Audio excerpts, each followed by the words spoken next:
On हुआ? हाँ, बंद कर दो भास्कर जी, उसको बंद कर दो, मत चलाओ।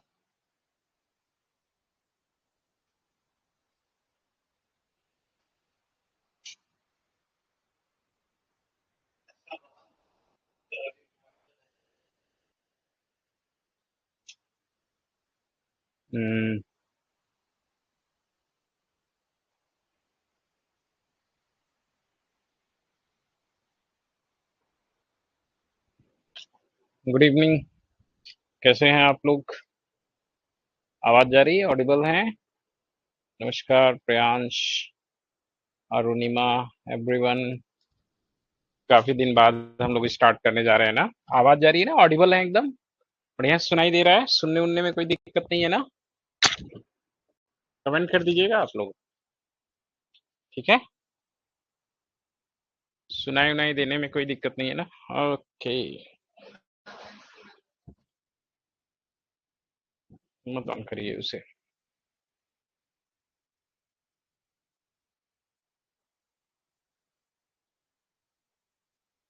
ठीक है, तो देखिए हम लोग क्या पढ़ रहे थे। रिएक्शन इंटरमीडिएट्स पढ़ रहे थे। नहीं, मेरे बंद कर दीजिए। क्या पढ़ रहे थे आप लोग? रिएक्शन इंटरमीडिएट्स पढ़ रहे थे ना। और रिएक्शन इंटरमीडिएट्स में हम लोगों ने क्या क्या खत्म कर दिया?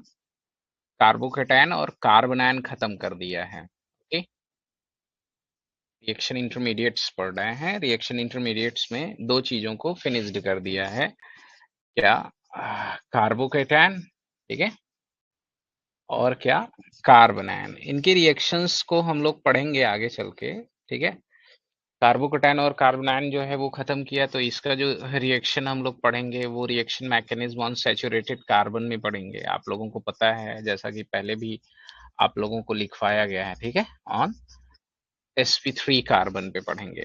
ठीक है, कार्बोनायन के जो भी रिएक्शन मैकेनिज्म हैं, इनके जो इंपॉर्टेंट रिएक्शन है, reaction mechanism on beta hydrogen हम लोग जब पढ़ेंगे तब पढ़ेंगे।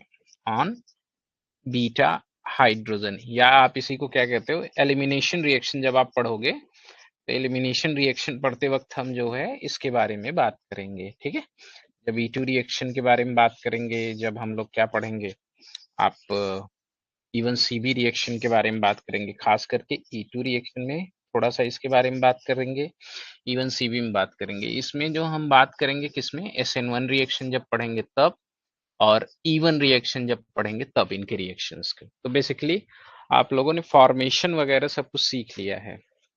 दिल्ली में बहुत बारिश हुई है, बारिश इतनी हुई कि सब कुछ डूब गया था। हाँ, घुटनों तक पानी ऑफिस में, इतनी बारिश हुई। हम्म, समझ रहे हैं आप लोग? अब जो नेक्स्ट रिएक्शन इंटरमीडिएट्स के बारे में हम बात करने वाले हैं, वो बात करेंगे किसके बारे में? फ्री रेडिकल के बारे में बात करेंगे। ठीक है, फ्री रेडिकल के बारे में बात करेंगे। फ्री रेडिकल का डिस्कशन आज हम लोग स्टार्ट करेंगे। ठीक है, आज जो स्टार्ट करेंगे वो फ्री रेडिकल के बारे में बात करेंगे। तो आइए थोड़ा सा चलते हैं, फ्री रेडिकल के बारे में बात करते हैं। ठीक है, ये स्टार्ट करते हैं क्या? Free radical. Okay, free radical. Okay, इसके बारे में बात करेंगे हम। इनके थोड़ा सा फॉर्मेशन के बारे में बात करेंगे और इनकी स्टेबिलिटी के बारे में बात करेंगे। ठीक है, इनके इलेक्ट्रॉनिक नेचर के बारे में बात करेंगे। इन सारी चीजों के बारे में जो है वो हम लोग डिस्कशन करेंगे। तो पहले आइए अब बात करते हैं क्या फ्री रेडिकल। जनरली आपका क्या, जैसे हम अगर बात करें, this is N CR3 radical, है कि नहीं? CR3 रेडिकल है। अगर हम इसको दिखाना चाहें तो हम ऐसे दिखा सकते हैं क्या, कि ये चीज, ये चीज, ये, ठीक है, यहाँ पे आपका क्या R एक इलेक्ट्रॉन है, यहाँ पे भी क्या आपका R, और यहाँ पे भी आपका क्या है R, है ना, ये चीज।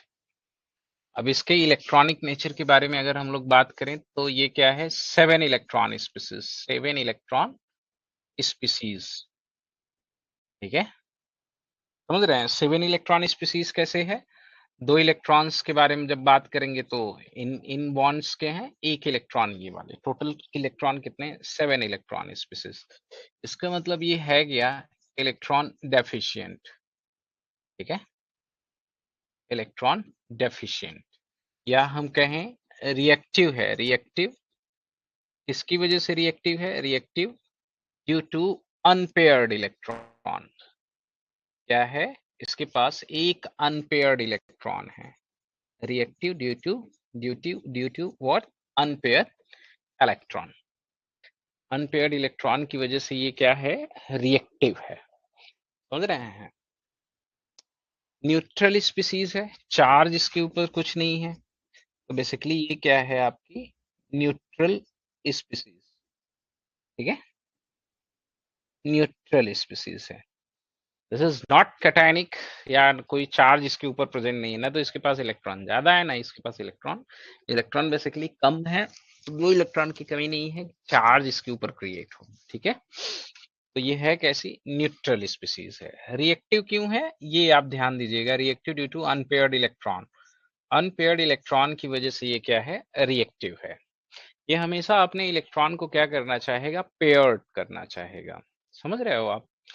हमेशा जो ये अपने इलेक्ट्रॉन को है वो क्या करना चाहेगा? पेयर्ड करना चाहेगा। आप लोगों ने हाइब्रिडाइजेशन पढ़ लिया होगा, जब हम केमिकल बॉन्डिंग के बारे में बात करते हैं तो वहां पे आप लोगों ने हाइब्रिडाइजेशन जो है वो पढ़ लिया होगा, ठीक है। हाइब्रिडाइजेशन और वेस्पर थियरी भी पढ़ ली होगी, शेप के बारे में भी बात कर लिया होगा आप लोगों ने, S character and P character के बारे में भी बात कर लिया होगा, उसकी वजह से शेप के ऊपर क्या फर्क पड़ता है इनके बारे में बात कर लिया होगा। ओके, ये चीज, ये सब डिस्कशन हो चुका होगा। कहाँ पे? जब आप केमिकल बॉन्डिंग पढ़ रहे होंगे तो केमिकल बॉन्डिंग में ये सारी चीजों के बारे में आपका जो डिस्कशन है वो कंप्लीट हो चुका होगा, है ना। तो आइए हम थोड़ा सा इनके शेप के बारे में बात करते हैं, ठीक है। शेप इनका क्या होता है? शेप किस किस फैक्टर के ऊपर डिपेंड करता है, ठीक है, ये चीज। जैसे हमारे पास ये कुछ रेडिकल हैं, रेडिकल के ऊपर हम क्या करते जा रहे हैं? रेडिकल के ऊपर फ्लोरीन जो है या हेट्रो एटम क्या करते जा रहे हैं? सब्स्टिट्यूट्स करते जा रहे हैं। जब बात कर रहे हैं ये हेट्रो एटम लगाते जा रहे हैं, और जब हम हेट्रो एटम पुट करते जाएंगे तो जो हेट्रो एटम से अटैच्ड बॉन्ड हैं उनमें आपका क्या होगा? पी कैरेक्टर जो है, पी कैरेक्टर क्या होगा? पी कैरेक्टर इंक्रीज करने लगेगा, जिसकी वजह से थीटा आपका क्या होने लगेगा? डिक्रीज करने लगेगा। और थीटा अगर आपका डिक्रीज करने लगेगा तो ये जो शेप है वो कैसा होने लगेगा आपका? पिरामिडल। शेप कैसा होने लगेगा आपका? पिरामिडल, ठीक है। तो जनरली जो आपका फ्री रेडिकल है, ये Cr3 रेडिकल के बारे में बात करें तो इसके शेप दो हो सकते हैं। क्या? एक तो ये प्लैनर भी हो सकता है, ठीक है। दूसरा आपका क्या हो सकता है? ये पिरामिडल भी हो सकता है, ठीक है। डिपेंड किसके ऊपर करेगा? डिपेंड करेगा आर के नेचर के ऊपर।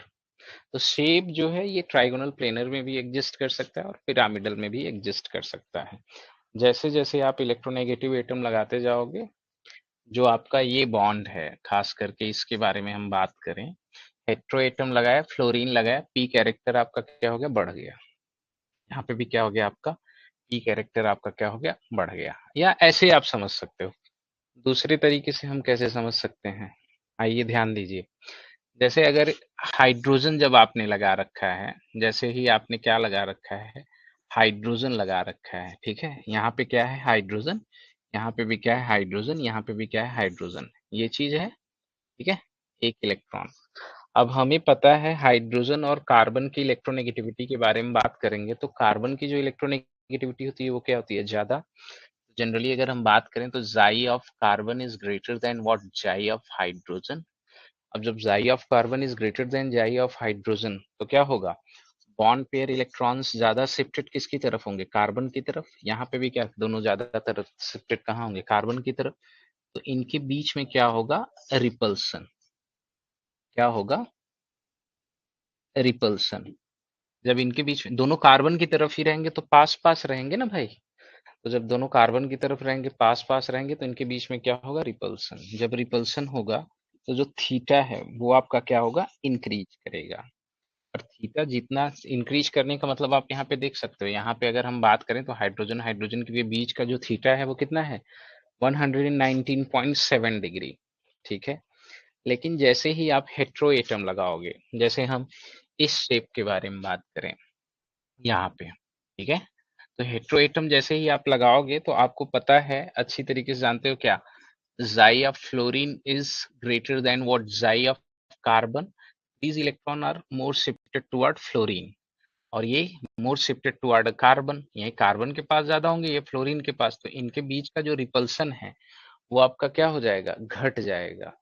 वैसे ही हम फ्लोरीन लगाते जाएंगे, जो इलेक्ट्रॉन है फ्लोरीन की तरफ शिफ्टेड होते जाएंगे, इनके बीच का रिपल्सन घटता जाएगा और थीटा आपका क्या होता जाएगा, थीटा भी आपका क्या होगा, वो घटता जाएगा। ज्यादा पास आने लगेंगे बॉन्ड ना, जितना फ्लोरीन की तरफ जाएंगे उतना ही कम इनके बीच में क्या होगा, इंटर इलेक्ट्रॉनिक रिपल्सन। जितना कार्बन की तरफ होंगे उतना ही ज्यादा इनके बीच में क्या होगा, इंटर इलेक्ट्रॉनिक रिपल्सन। ठीक है, तो जैसे जैसे दोनों बॉन्ड के बीच का इंटर इलेक्ट्रॉनिक रिपल्सन घटेगा, स्ट्रक्चर आपका क्या होता जाएगा, क्या होता जाएगा, पिरामिडल। जितना ज्यादा रहेगा उतना ज्यादा ही थीटा रहेगा, ठीक है। तो हेट्रो एटम के ऊपर डिपेंड करेगा, या जो हमारा जो ये है ये डिपेंड करेगा किसके ऊपर, सब्स्टिट्यूएंट्स के ऊपर डिपेंड करेगा, ये आर आपका कैसा है। उसके बेस पे हम बता सकते हैं कि शेप आपका कैसा होगा कैसा नहीं। ये आप लोगों के लिए बहुत इंपॉर्टेंट क्वेश्चन है, आपसे यही पूछ सकता है, what is the shape of CH3 radical and CF3 radical, ठीक है। तो जब CF3 रेडिकल के बारे में बात करेंगे तो ये आपका क्या होगा, प्लानर। और जब CF3 रेडिकल के बारे में बात करेंगे तो ये आपका क्या होगा, पिरामिडल, ठीक है। तो शेप के बारे में आप लोगों को आइडिया होना चाहिए, सही है, क्लैरिटी है, ठीक है ना भाइयों, यहाँ तक समझ में आया, बताइएगा। प्रियांश एंड शुभम, शेप के बारे में क्या आइडिया है ना, क्लियर है, ओके, सही है। इसके बारे में बात कर रहे हैं हम लोग, पी कैरेक्टर्स के बारे में बात कर रहे हैं। बाकी इनके बारे में डिटेल में आपने हाइब्रिडाइजेशन जब पढ़ा होगा, जब आप शेप और या वेस्पर थियरी के बारे में पढ़ रहे होंगे, जब एस कैरेक्टर और पी कैरेक्टर के बारे में आप पढ़ रहे होंगे, तब इनके बारे में भी विधिवत डिस्कशन आप लोगों के साथ जो है वो किया होगा, ठीक है, ओके गाइस। अब इनके बारे में कुछ और इम्पोर्टेंट चीजें हैं जिनके बारे में हम लोग बात करते हैं, इनका फॉर्मेशन कैसे होता है, फॉर्मेशन ऑफ फ्री रेडिकल, ठीक है। अब देखो, फॉर्मेशन समझने के लिए पहले हमें बॉन्ड क्लीवेज एक बार बस रिवाइज करेंगे, हमें इस बारे में आइडिया है, ठीक है। हम क्या जानते हैं, बॉन्ड क्लीवेज बेसिकली आपके क्या होते हैं, दो तरीके से होते हैं, है कि नहीं। एक आप क्या कहते हो, होमोलिटिक क्लीवेज, ठीक है, होमोलिटिक क्लीवेज, ठीक है, ओके। दूसरा आप क्या कहते हो, heterolytic cleavage, heterolytic cleavage. Homolytic cleavage क्या है और हेट्रोलिटिक क्लीवेज क्या है, बताइए।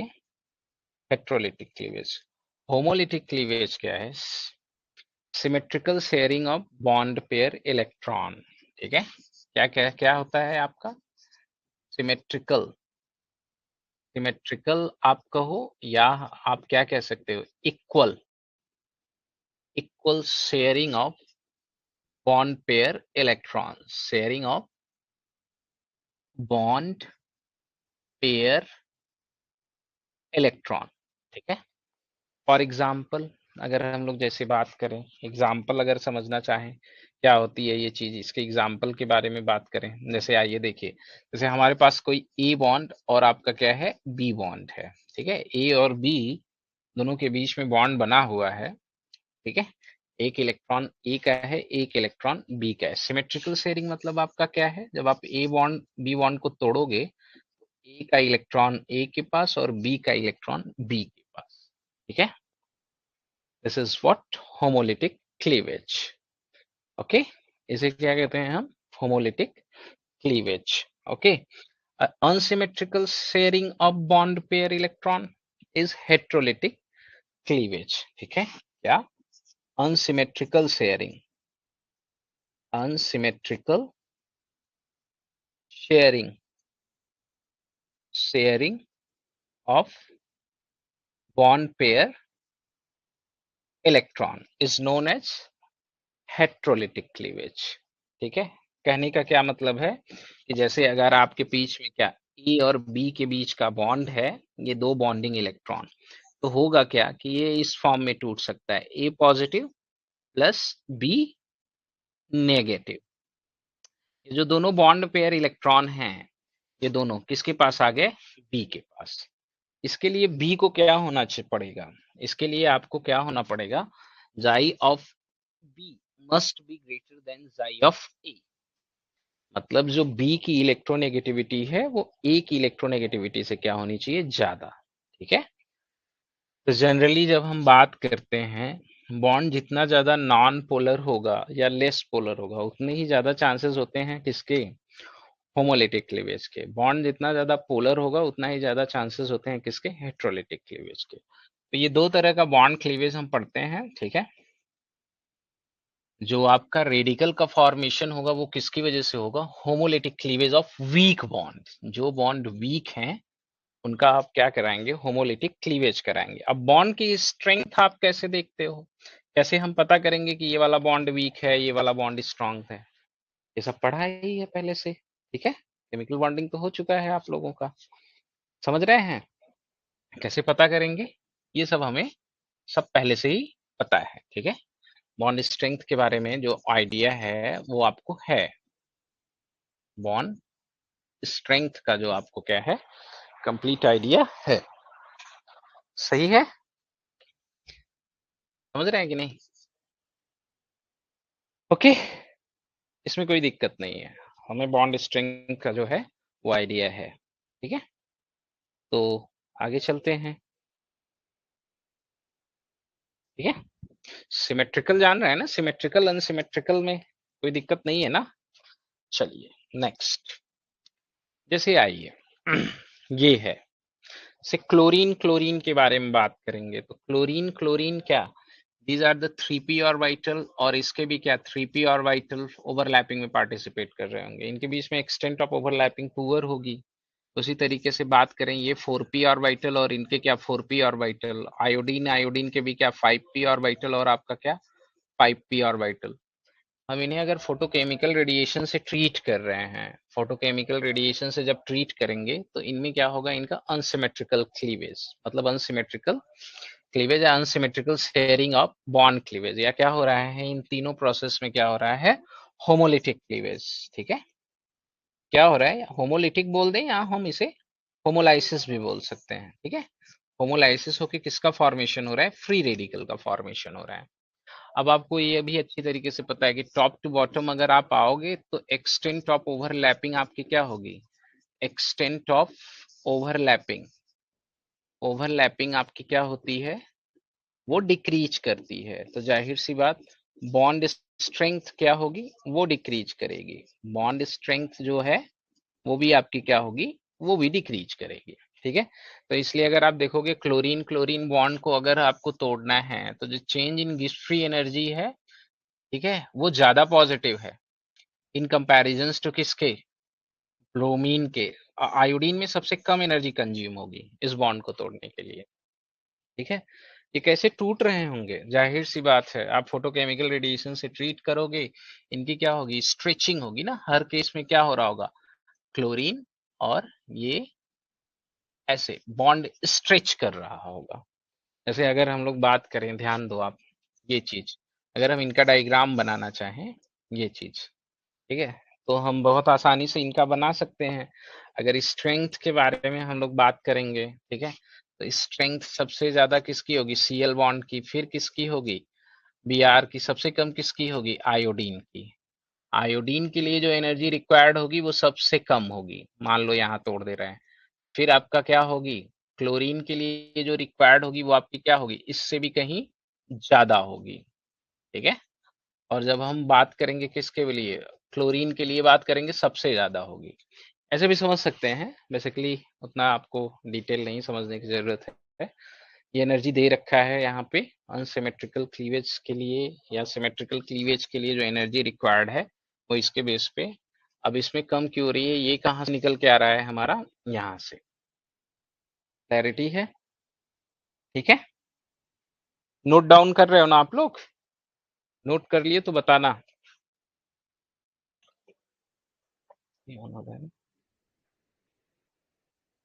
मॉइस्चर एब्जॉर्ब कर लिया, बंद कर दीजिए।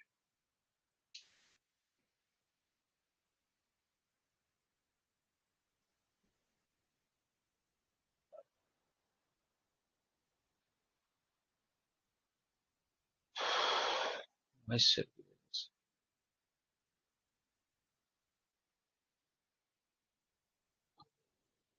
ठीक है, डन है, हो गया तो अंगूठा दिखाइएगा आप लोग।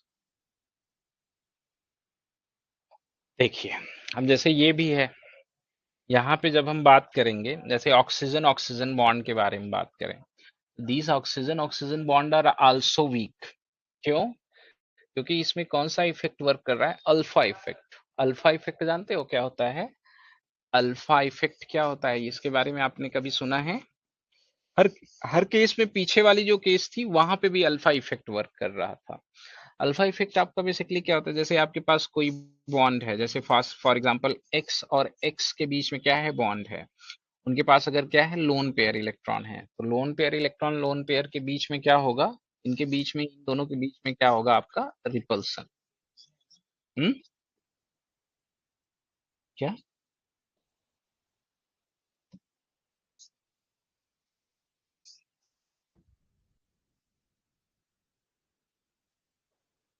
ठीक है, इनके बीच में क्या होगा, रिपल्सन।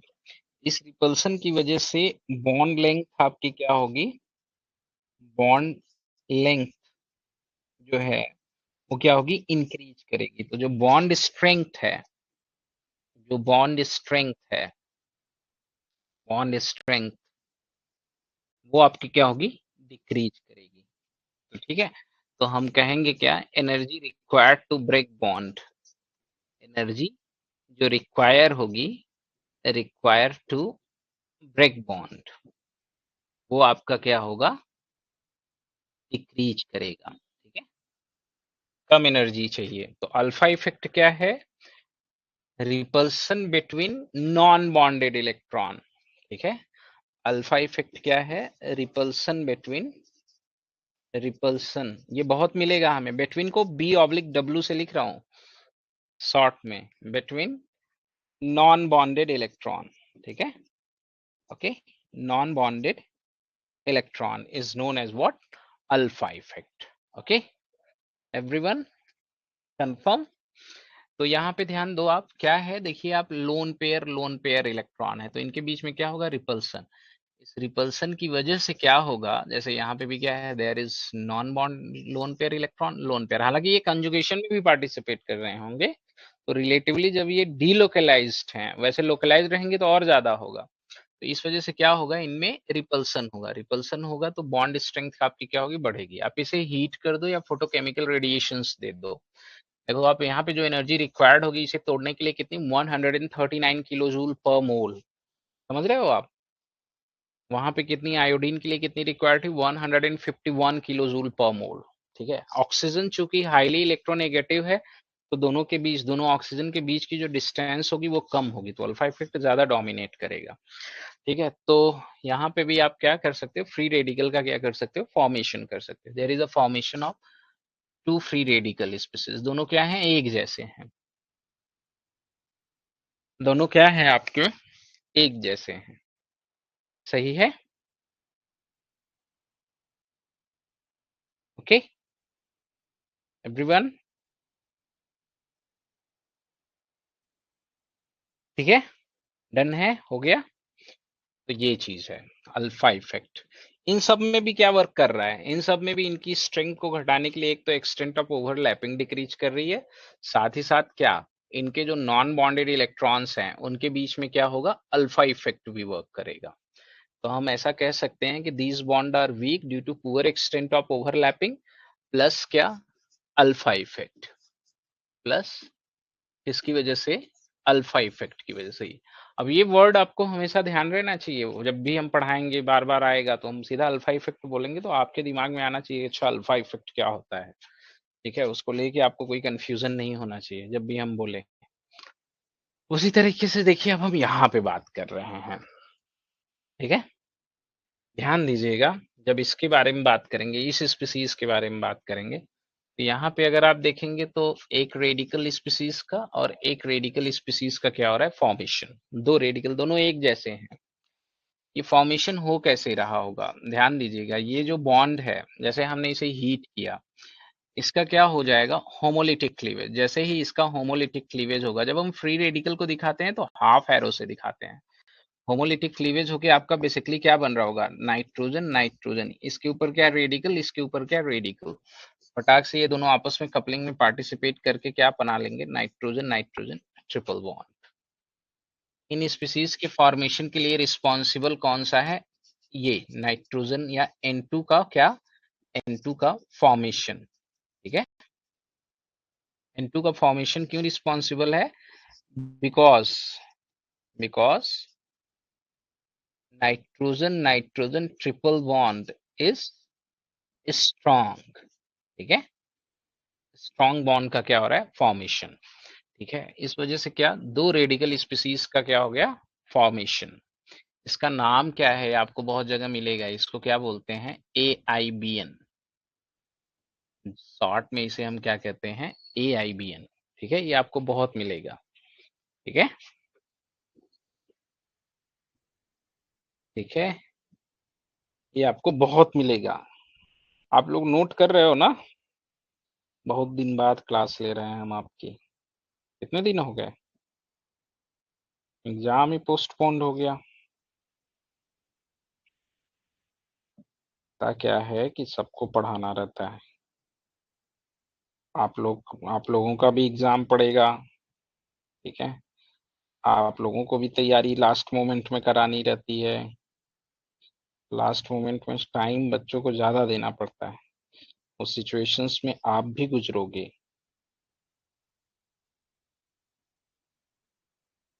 ठीक है,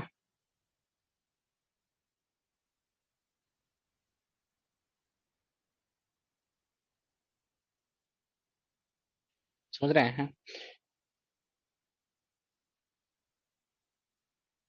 हाँ एग्जैक्टली। इसका नाम क्या है, एजो बाई आइसो ब्यूट्रो। ठीक है, ट्राइरो नाइट्राइल। फिर नंबर्स ऑफ क्लासेस आप लोगों की बढ़ जाएंगी ना उस दिन में, जैसे ही लोग खाली हो जाते हैं तो आप लोगों की जो क्लास है वो डेली की भी हो सकती है।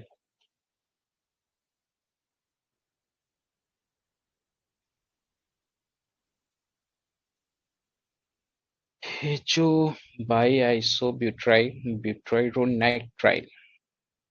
नेक्स्ट चले, ये आपको बहुत मिलेगा। इस स्पीसीज को जो फ्री रेडिकल बन रहा है ना, इसे हम रेडिकल इनिशिएटर भी कहते हैं, रेडिकल इनिशिएटर भी बोलते हैं। हम्म, कहीं पे अगर रेडिकल बनाना है तो ये फटाक से आपका क्या कर लेगा, रेडिकल का फॉर्मेशन कर लेगा, इसे रेडिकल इनिशिएटर भी बोलते हैं। Okay, next. अब आइए जैसे यहाँ पे बात कर रहे हैं, ये आप लोगों को दिख रहा है ना, बड़ा कर दिया मैंने थोड़ा सा। यहाँ पे अगर हम लोग बात करें तो देखिए क्या है, जैसे मेटल और कार्बन के बीच का बॉन्ड है, यहाँ मेटल और कार्बन के बीच का क्या है, आपका बॉन्ड है। इनकी क्या हो रही है, अनसिमेट्रिकल सिमेट्रिकल क्लीवेज हो रहा है, आर रेडिकल और एच जी रेडिकल का क्या हो रहा है, फॉर्मेशन। फिर आपका क्या कर रहा है ये, यहाँ पे फिर दो इलेक्ट्रॉन है, आर रेडिकल और एच जी रेडिकल का क्या हो जा रहा है, फॉर्मेशन। ओके, समझ रहे हो आप लोग, यहाँ हम इसी को क्या कर रहे हैं, इसे NaBH4 के साथ ट्रीट कर रहे हैं। आप देखो NaBH4 क्या होता है, हम जब रिएजेंट पढ़ेंगे तो वहां पे पढ़ेंगे इनके बारे में, ठीक है, या रिएक्शन मैकेनिज्म जब पढ़ेंगे तो भी वहां पे पढ़ेंगे। ये नेगेटिव चार्ज होता है और इसके ऊपर क्या होता है, पॉजिटिव चार्ज होता है। ये जो हाइड्रोजन है सिग्मा बॉन्ड से अपने 2 इलेक्ट्रॉन लेके क्या करता है, इसके ऊपर अटैक करता है, Cl नेगेटिव बाहर हो जाता है। ये Cl नेगेटिव किसके साथ जाता है, NaCl के साथ। NaCl के साथ ये क्या हो जाता है, बाहर। साथ में आपके पास क्या बन जाता है, BH3। BH3 कहाँ से बनता है, यहाँ से, लुईस एसिड। यहाँ का सोडियम क्लोरीन के साथ चला गया और किसका, RHGH का क्या हो गया, फॉर्मेशन। अब इसी को हम किसी रेडिकल इनिशिएटर के साथ ट्रीट कर रहे हैं। अब ये रेडिकल इनिशिएटर क्या करेगा, यहाँ से फ्री रेडिकल मैकेनिज्म से इसके ऊपर अटैक कर लेगा और किसका फॉर्मेशन कर लेगा, RH का, और RH के साथ साथ क्या, RHG रेडिकल का। फिर इसका आपका क्या हो जाएगा, होमोलिटिक क्लीवेज, और होमोलिटिक क्लीवेज होके किसका फॉर्मेशन हो गया, R रेडिकल का और HG मेटल का।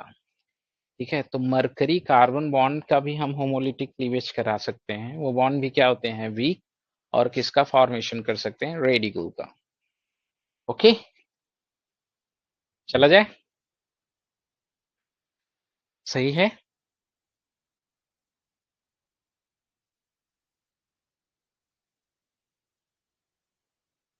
चले, डन है, नोट कर लिया आप लोगों ने।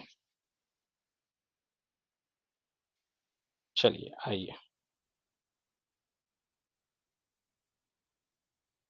चलते हैं। देखिए, ये भी स्पीसीज कुछ हैं जिनके थ्रू हम क्या कर सकते हैं, रेडिकल का क्या कर सकते हैं, फॉर्मेशन। अब अगर आप देखोगे तो जैसे ऑक्सीजन और नाइट्रोजन का जो बॉन्ड है वो टूट रहा है। क्यों, क्योंकि इनमें कौन सा इफेक्ट वर्क करेगा, अल्फा इफेक्ट। यहाँ पे ऑक्सीजन और क्लोरीन के बीच में भी क्या वर्क करेगा, अल्फा इफेक्ट। जब हम इन्हें फोटोकेमिकल रेडिएशन से ट्रीट करेंगे तो क्या हो जाएगा, अल्फा इफेक्ट की वजह से इन बॉन्ड की जो स्ट्रेंथ होगी वो आपकी क्या होगी, कम। और ये बॉन्ड जो है इनका क्या हो जाएगा, आपका सिमेट्रिकल क्लीवेज, है ना।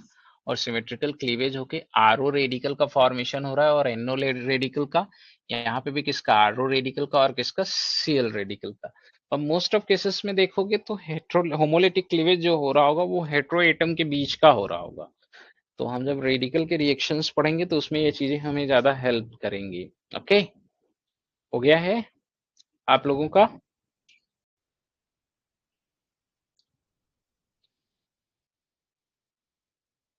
डन है,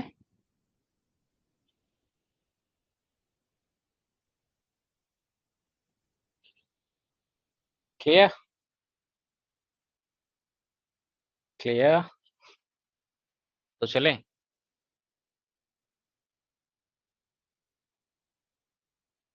प्रियांश, शुभम, प्रिया,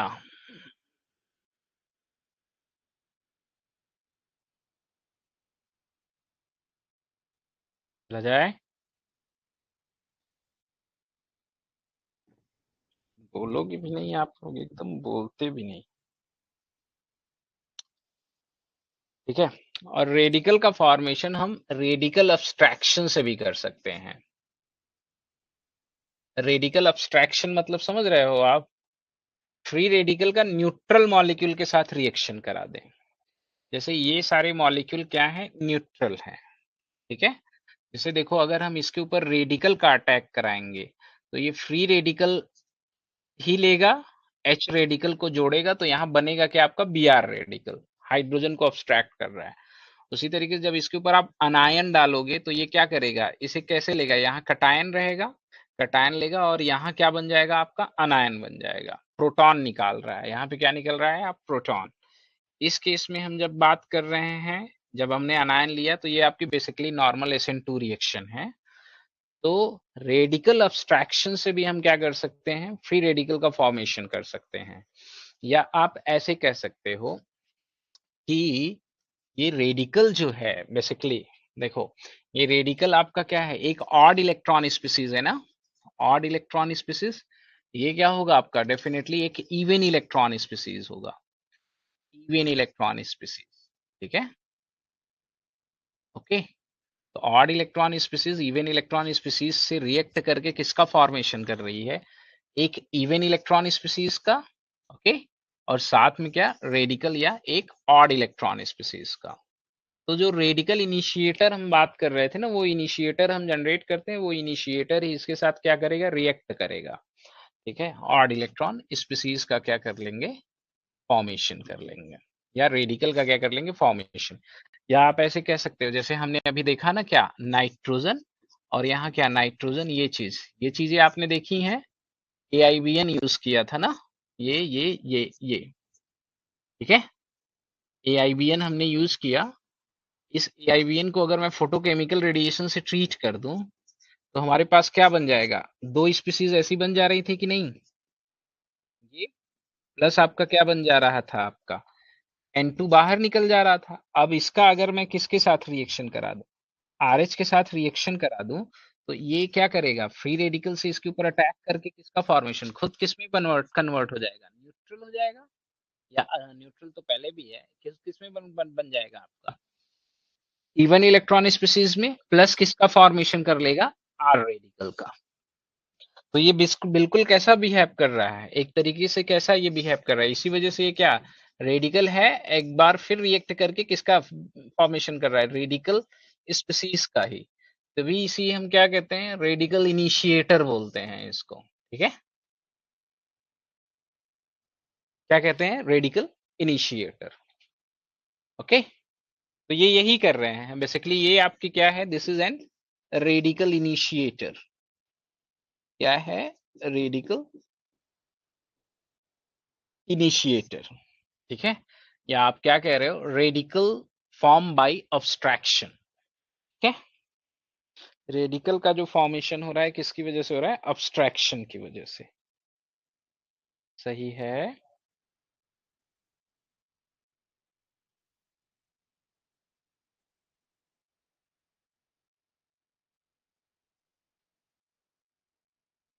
ओके, नोट हो गया, चला जाए नेक्स्ट।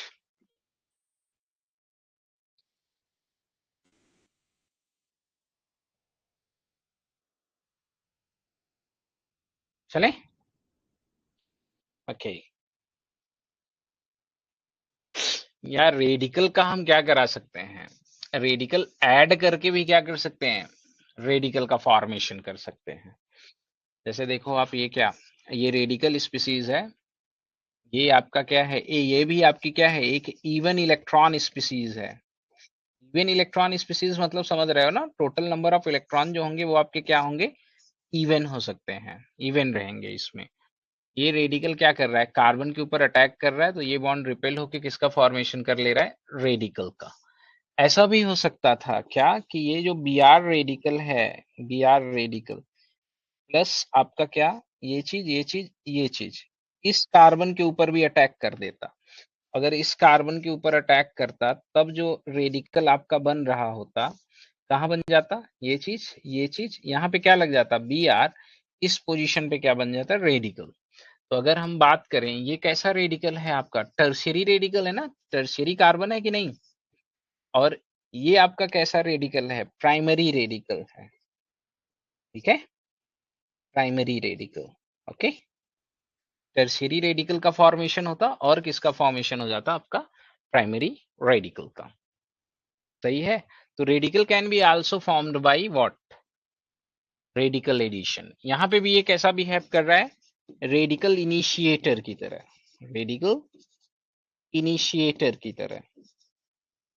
सही है, ये भी क्या बिहेव कर रहा है, रेडिकल इनिशिएटर की तरह। सही है, okay. We can also form radical by radical addition. We can also form radical by radical abstraction. We can form radical by homolytic cleavage of weak bond. उसके थ्रू भी हम क्या कर सकते हैं, रेडिकल का फॉर्मेशन कर सकते हैं। चला जाए,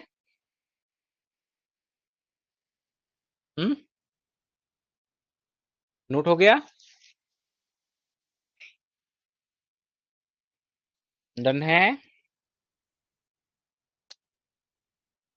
अब देखिए आपका क्या, हम मेटल से भी क्या कर सकते हैं, रेडिकल का फॉर्मेशन कर सकते हैं। जैसे देखो आप, क्या है आपके पास, आपको अच्छी तरीके से पता है इस स्पीसीज के बारे में।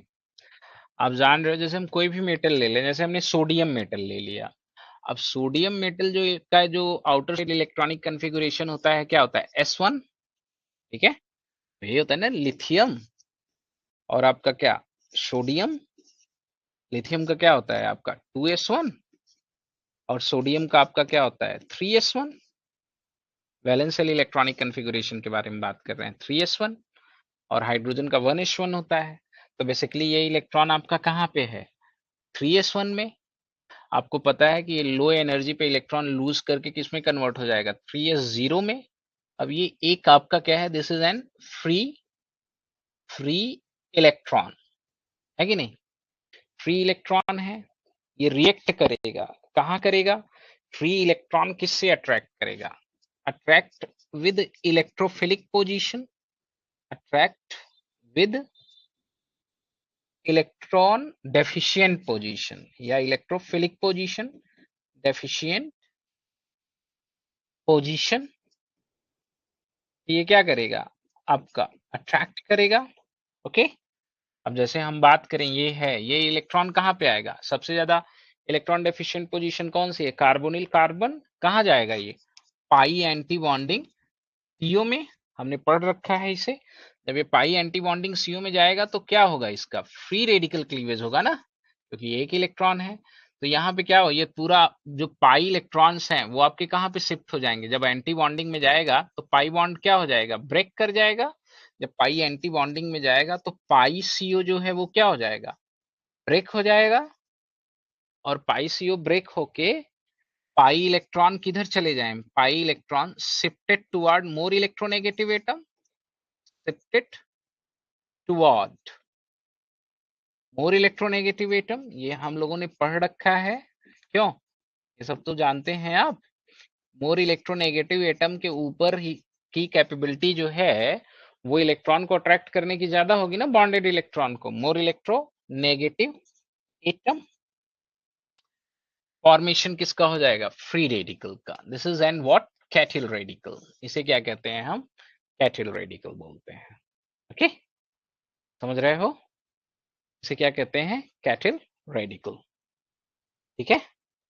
ऐसे भी हम क्या कर सकते हैं? फ्री रेडिकल का फॉर्मेशन कर सकते हैं। आप देखोगे हम ये लिथियम मेटल यूज करेंगे, हम ये मेटल यूज करेंगे। समटाइम वी आल्सो यूज क्या? मैग्नीशियम मेटल यूज करेंगे। कुछ जगह पे आप देखोगे हम टाइटेनियम मेटल भी यूज करेंगे। कुछ जगह पे आप देखोगे हम एल्यूमिनियम जीरो ऑक्सीडेशन स्टेट में भी यूज करेंगे। ये सब जीरो ऑक्सीडेशन स्टेट है। ठीक है, these are the metal, they will be donate electron. ये अलग अलग रिएक्शंस में हम लोग पढ़ेंगे। मैग्नीशियम अलग, टाइटेनियम अलग, एल्यूमिनियम अलग।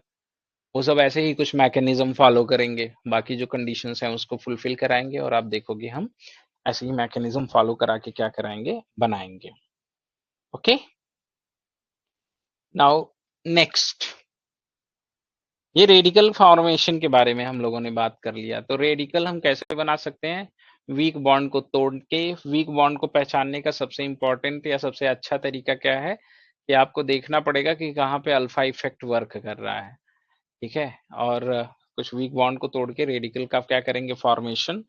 वीक बॉन्ड का होमोलिटिक क्लीवेज करा सकते हैं हम।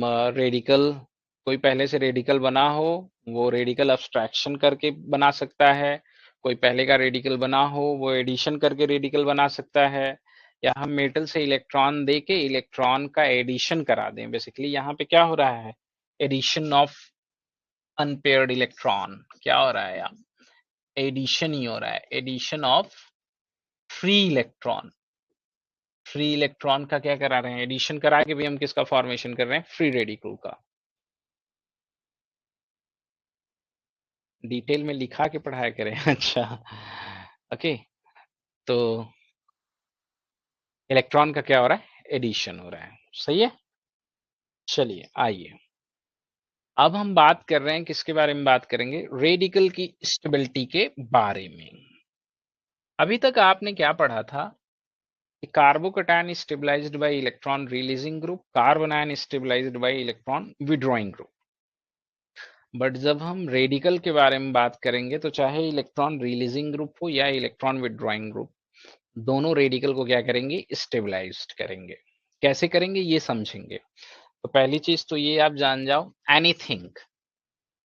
Anything that would stabilize an ion or cation will stabilize a radical, electron withdrawing group, electron donating group, ठीक है, सभी क्या करेंगे, रेडिकल को स्टेबलाइज्ड करेंगे। तो हम कह सकते हैं कि स्टेबिलिटी ऑफ रेडिकल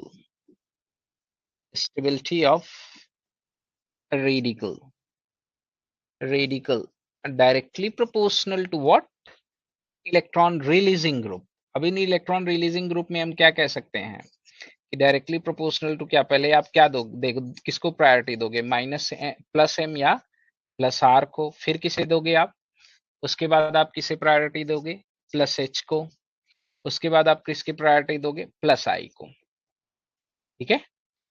और या हम दूसरा क्या कह सकते हैं कि स्टेबिलिटी ऑफ रेडिकल, ऐसा भी बोल सकते हैं, क्या, stability of radical is directly proportional to what, electron withdrawing group, सबको स्टेबलाइज्ड करेगा। सबसे पहले किसे, माइनस एम या माइनस आर को प्रायोरिटी देंगे, फिर किसे, माइनस एच को, फिर किसे, माइनस आई को, ठीक है। बट हम ऐसा कह सकते हैं कि वो रेडिकल जिनके ऊपर इलेक्ट्रॉन रिलीजिंग ग्रुप लगे हुए हैं, वो रेडिकल आपके क्या होते हैं, nucleophilic radical, nucleophilic radical, okay.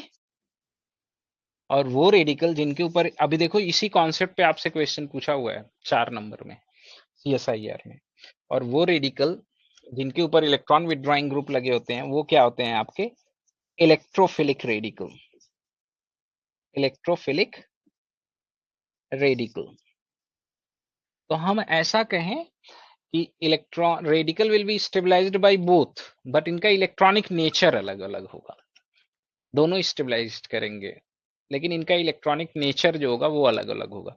तो हम कभी भी अगर हमें रिलेटिव स्टेबिलिटी का कंपैरिजन करना है तो हम इलेक्ट्रॉन रिच रेडिकल को आपस में कंपेयर कर सकते हैं और इलेक्ट्रॉन विड्रॉइंग रेडिकल को आपस में कंपेयर कर सकते हैं, बट इन दोनों का आपस में कोई कंपैरिजन नहीं कर सकते। जैसे कटायन और अनायन की स्टेबिलिटी का कंपैरिजन आप आपस में नहीं कर सकते, लेकिन कार्बोकटायन को आपस में कंपेयर कर सकते हो आप, ढेर सारे कार्बोकटायन उनमें आप कंपैरिजन कर सकते हो, ढेर सारे कार्बोनायन हो उनमें आप कंपैरिजन कर सकते हो, ठीक है। तो जो है आपका स्टेबिलिटी ऑफ रेडिकल में, ठीक है, कुछ भी हो वो रेडिकल को स्टेबलाइज्ड करेगा, बट इनका बस इलेक्ट्रॉनिक नेचर वो क्या होगा, अलग अलग होगा, ठीक है, ओके। रेडिकल का जो इलेक्ट्रॉनिक नेचर है वो अलग अलग होगा। तो हम कह सकते हैं anything that would stabilize the anion और cation will stabilize radical, but nature of radical is different. यहीं पे लिख दें, but nature of radical, radical जो होंगे विल बी डिफरेंट, ओके। कैसे डिफरेंट, ये आप देख सकते हो, सही है, समझ रहे हो, ये हम समझेंगे इसको मॉलिक्यूलर ऑर्बिटल डायग्राम से समझेंगे, हमें बहुत अच्छे से ये समझ में आ जाएगा, ओके। मोटी से इसे जैसे ही समझेंगे हमें समझ में आ जाएगा। तो कल जो है हम इसी को आगे कंटिन्यू करेंगे। कल की क्लास में ये मोटी आपको समझनी पड़ेगी, मोटी को समझोगे तभी जाके आगे जो चीजें हैं वो आपको समझ में आ जाएंगी, okay. But nature of radical will be different, सही है। पता है यहाँ घुटने घुटने तक पानी यहाँ पे लगा हुआ था, ये इसी क्लासरूम में कल एकदम पानी पूरा भर गया था, इतनी बारिश हुई कि सारी ऑफिस जितनी भी यहाँ पे हैं ग्राउंड फ्लोर पे, सारी ऑफिस फुल हो गई। हाँ, तो बहुत नुकसान हुआ, सारे सिस्टम ऑफिस के डूब गए, एक क्लास का बोर्ड नहीं, मॉइस्चर लग रहा है एब्जॉर्ब कर लिया है, पानी नहीं हो रहा है। भगवान की दया से ये आपका स्टूडियो का जो है, ये सब नीचे तो पूरा स्टूडियो डूब गया था, इसकी मैटिंग पूरी खराब हो गई कंप्लीटली, मैटिंग तो एकदम बेकार हो गई, और बस ये था कि इसका सिस्टम बचा रहा। पानी इतना लग गया था कि टेबल पे जो रखे हुए सीपीयूज है ना, उन सीपीयू में पानी घुस गया, ऑफिस के बाकी सारे सीपीयूज में पानी घुस गया। इसका सीपीयू थोड़ा ऊपर है तो उसके बॉटम तक पानी पहुंचा था, कल पूरे डे कम से कम 8 से 9 घंटे तक टुल्लू पंप लगा के इसका पूरा पानी निकाला गया। अप्रोक्सीमेटली 2000 स्क्वायर फुट की पूरी जगह है, पूरा एकदम पानी भर गया था।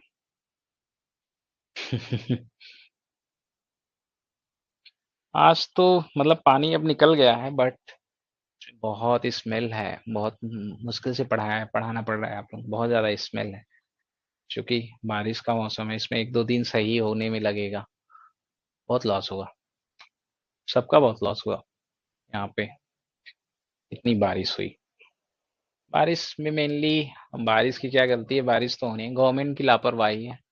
बारिश के पहले कोई प्रिपरेशन नहीं कि सीवर वीवर सही कर दिए जाए। अब बारिश भी हुई रात में, रात को 2-2:30 बजे के आसपास, 4-5 बजे तक बारिश हुई।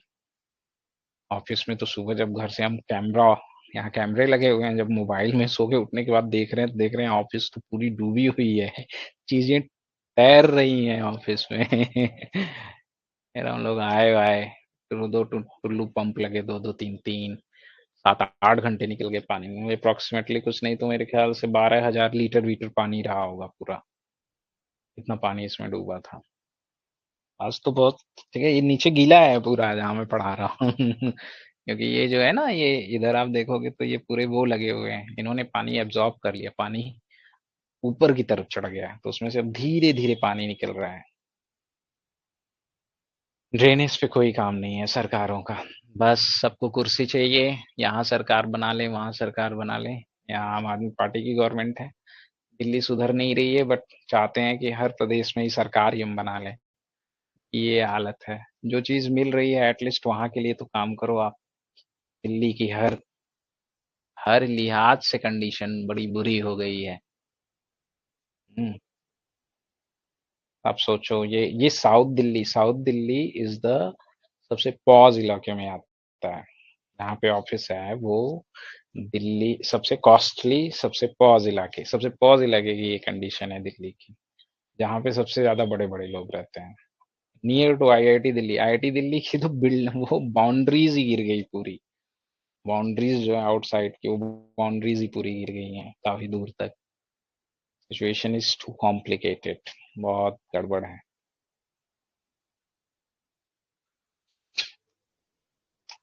सरकारी स्कूल बेटर हुए हैं कंपेरेटिवली, हाँ, ऐसा नहीं, मेरा कहने का ये मतलब नहीं है कि काम नहीं किया, but these are the basic things. अब आप सोचो, सबका नुकसान हुआ है, मतलब यहाँ पे अगर आप देखोगे, एक एक सिस्टम की कीमत जो होती है वो 125 लाख रुपए की, वो चलेगा कि नहीं चलेगा। 2.5-2.5 लाख रुपए के बोर्ड हैं, कितना लॉस होगा। ऐसा नहीं कि सिर्फ मेरा हुआ है, मोस्ट ऑफ ऑफिसेज जितने भी इंस्टीट्यूट्स हैं जिनके ग्राउंड फ्लोर पे ऑफिसेज रहे हैं, सबके ग्राउंड फ्लोर में पानी चला गया। पानी कहाँ से गया, सीवर का पानी रिवर्ट हो गया, रिवर्ट कहाँ से हुआ, वॉश बाथरूम से पानी अंदर आ गया, और जहां से पानी जाता है वहां से पानी ऑफिसेज में घुस गया। इतना बड़ा फ्लो, ये सबसे बड़ी लापरवाही है। जब आप ऐसे इलाकों में इतनी बड़ी लापरवाही कर रहे हो जो सबसे पॉज इलाका है, तो आप बाकी क्षेत्र के बारे में आप क्या सोचोगे। 10 साल से आप राज कर रहे हो, 10 साल हो गए, धीरे धीरे आप कुछ करना ही नहीं है, बस खाली ये वो। चलिए, ओके। हाँ, इक्विपमेंट का तो अभी नुकसान अभी पूरा पता नहीं चल रहा है कितना हुआ है, क्योंकि अभी बहुत सारी स्टार्ट ही नहीं किए गए हैं, हुआ कि रहने दो इनको, 1-2 दिन में ही पता चलेगा कि कितना हुआ कितना नहीं। नुकसान तो बहुत हुआ है वैसे, ऑफिस का तो काफी लॉस हुआ है। चलिए, मिलते हैं, नेक्स्ट क्लास आप लोग लीजिए, ओके, टाटा बाय बाय।